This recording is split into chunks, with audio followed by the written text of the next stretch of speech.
हे WhatsApp guys, आप देख रहे हो द एंग्री इंडियन शो और आज हम बात करने वाले हैं एक्सआरसैम के बारे में। लेकिन उससे पहले अगर आप चैनल पर नए हो तो चैनल को ज़रूर सब्सक्राइब कर लेना, और अगर आप पुराने हो तो इस वीडियो को लाइक ज़रूर कर लेना और अपने दोस्तों के साथ ज़रूर शेयर कर लें। तो अब बात कर लेते हैं एक्सआरसैम के बारे में, जिसके एक्सआर का मतलब है extended range surface to air missile system. और इस सिस्टम का काम होगा बहुत ही लंबी दूरी से आने वाली कोई भी थ्रेट्स, ड्रोन, एयरक्राफ्ट, मिसाइल्स, उसको वहाँ तक मार के गिरा देना। इसको बहुत लोग S-400 के साथ कंपेयर करते हैं। तो अब इस चीज़ के बारे में जानेंगे कि क्या ये S-400 की बराबरी कर भी सकता है या नहीं। उससे पहले जान लेते हैं कि क्या ये सिस्टम सच में बन रहा है या फिर अफवाह है। काफ़ी डिफेंस एक्सपर्ट्स इससे बात करते भी हैं, काफ़ी लोग नहीं करते।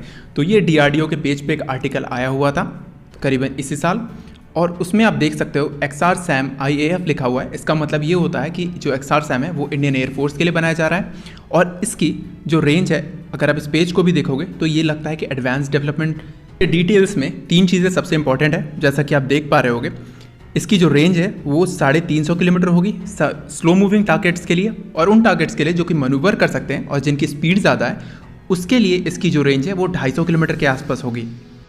और जो तीसरा पॉइंट है उसमें यह है कि ये सिस्टम मोबाइल होगा, जो कि ट्रक पे माउंटेड होगा, और इसे आप कहीं पे भी ले जा सकते हो, कहीं पे भी डिप्लॉय किया जा सकता है। और ये एक सबसे आखिरी अपडेट इसमें ये थी कि इंडियन एयरफोर्स ने इस सिस्टम को एक्सेप्ट कर लिया है कि वो इसे इंडक्ट करेंगे। पहले ऐसा माना जा रहा था कि इस सिस्टम में 3-4 मिसाइल्स यूज़ होंगी, जिसमें कुछ कम दूरी की भी होंगी, कुछ लॉन्ग डिस्टेंस की भी होंगी। लेकिन आप शॉर्ट डिस्टेंस पे लंबी दूरी वाली मिसाइल्स नहीं छोड़ सकते, क्योंकि उसमें आपको बहुत ज़्यादा खर्चा आएगा और बहुत पैसे की बर्बादी होगी। इस वजह से इसमें सिर्फ एक ही मिसाइल लगाई जाएगी, जो कि 350 किलोमीटर की होगी। अब चलिए इस मिसाइल को समझ सकते हैं। जैसा कि आप स्क्रीन पर देख पा रहे होगे, मिसाइल के आगे एक्टिव रडार सीकर लगा होगा, उसके बाद डुअल पल्स का मोटर लगा होगा, फिर थ्रस्ट वेक्टर कंट्रोल और सॉलिड फ्यूल बूस्टर और एक थ्रस्ट वेक्टर कंट्रोल। इससे आप एक चीज़ समझ सकते हो, जो रडार सीकर है उसका वो टारगेट के पास जाने के बाद ही ऑन होता है। डुअल पल्स मोटर, जो कि ऑलमोस्ट हमेशा ऑन ही रहता है। थ्रस्ट वेक्टर कंट्रोल, इससे आप रॉकेट इस मिसाइल की स्पीड को कंट्रोल कर सकते हो। और यहाँ पे सॉलिड फ्यूल बूस्टर और थ्रस्ट वेक्टर कंट्रोल, इसे आप समझ ही गए होगे अगर आपने मेरे ब्रह्मोस की वीडियो देख ली है तो। और जैसा कि आपको पता होगा, किसी भी मिसाइल की जो सीकर होती है वो मिसाइल की आँख और कान की तरह काम करती है। मतलब एक वही चीज़ है जो मिसाइल को सेंस कर बताती है कि आसपास टारगेट है, और फिर मिसाइल जाके उस जगह पे अपने वॉरहेड के साथ हिट करती है। लेकिन अब बात करते हैं, अगर प्रैक्टिकली से देखा जाए तो जो सीकर मिसाइल का होता है वो इतना ज़्यादा एक्यूरेट नहीं होता इतनी दूर से, और वो इतनी दूर से डिटेक्ट भी नहीं कर सकता। तो इसमें इंटरनल गाइडेंस सिस्टम का यूज़ किया जाता है, जिसमें एक ज़ायरो रिंग लगाता है, ज़ायरोस्कोप का, और वो उस मिसाइल को वहाँ तक पहुँचाता है अपने टारगेट के पास तक, जहाँ से उसका सीकर उसे डिटेक्ट कर सके और उसके बाद वो मिसाइल उससे हिट कर सके। लेकिन एक्सआरसैम में लेज़र ज़ायरोस्कोप यूज़ किया जाएगा, जिसमें मोस्ट डिफाइंड टारगेट्स को भी हिट करने में आसानी होगी। अगर ये चीज़ हमारे एक्सआरसैम में इंटीग्रेट की जाती है तो इसका मतलब ये होता है कि हम पिन पॉइंट एक्यूरेसी के साथ ही हिट करेंगे उस टारगेट को। एक चीज़ कन्फ्यूजन में होगी लोगों के बीच में कि क्यों ये मनूवरेबल टारगेट के पास 250 किलोमीटर रहती है और एक स्टेबल टारगेट के पास ये 350 किलोमीटर की इसकी रेंज है। तो आप इसे ऐसे समझ सकते हो कि अगर एक 5th जनरेशन फाइटर एयरक्राफ्ट है, वो मनूवर कर रहा है, उसकी स्पीड भी ज़्यादा होगी, और जब वो आगे की ओर बढ़ रहा है तो मिसाइल को अपना पूरा थ्रस्ट यूज़ करना पड़ेगा, मतलब पूरा फ्यूल यूज़ करना पड़ेगा, और उसके बाद ही जाके वो हिट कर सकती है उस फाइटर जेट को या फिर किसी भी एयरक्राफ्ट को जो कि मनूवरेबल होगा। और जैसे कि अवाक्स हो गए, अवाक्स को अगर हिट करना है तो उसे हिट करने के लिए मिसाइल को बहुत ज़्यादा स्पीड की ज़रूरत नहीं पड़ती। वो अपने मैक्सिमम स्पीड पर रीच करके अपने मोटर को कुछ समय के लिए बंद भी कर सकती है, और लास्ट में जाके उसे मनूवर करने के लिए अपने मोटर को दोबारा से ऑन कर सकती है।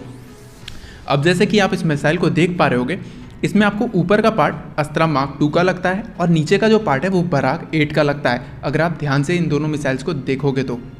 और अगर इसे अस्त्रा मार्क 2 से डिराइव किया गया है या फिर मॉडिफिकेशन के साथ बनाया गया है तो इसकी संभावना बहुत ज़्यादा अधिक है, और इससे आप बहुत उम्मीदें लगा सकते हो।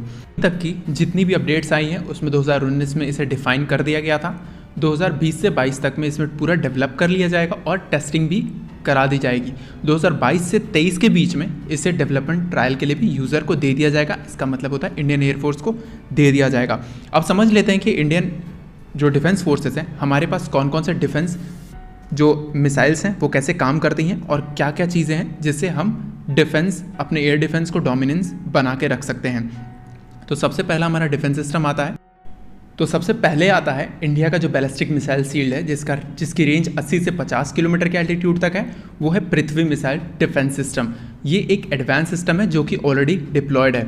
और हमारा जो दूसरा सिस्टम है वो एडवांस एयर डिफेंस सिस्टम है, जिसे AAD भी कहा जाता है, जिसका एल्टीट्यूड 30 किलोमीटर तक होगा और इसकी जो रेंज है वो 2000 किलोमीटर तक होगी।